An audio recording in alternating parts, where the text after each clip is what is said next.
Welcome back to Learning with a Difference. News headlines in English for 5th of November. And first of all, national news. President Draupadi Murmu interacted with group of women achievers in Indian aviation sector. Vice President presided over 70th annual meeting of the general body of IIPA New Delhi. India has reached 90 gigawatt of installed solar capacity in its goal to attain 500 capacity by 2030. 1,334 stations are being redeveloped under Amrit Bharat Station Redevelopment Scheme. IMD forecasted light to moderate rainfall over southern states.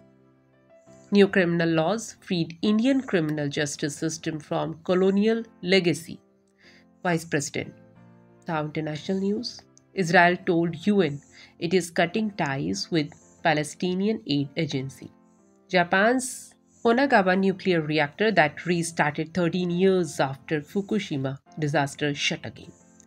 UN Chief Guterres concerned about reports of North Korean troops in Russia. Spain deployed 7,500 troops to flood zone where anger rose at slow help. Now some sports news. IPL auction set to be held in Riyadh at end of November. Wriddhiman Saha announced retirement from cricket.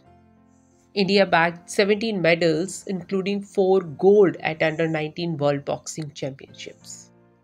Women Asian Hockey Championship to begin today in Bihar. Now news related to business. India's manufacturing growth accelerated in October. PMI. Government invited applications for RBI Deputy Governor.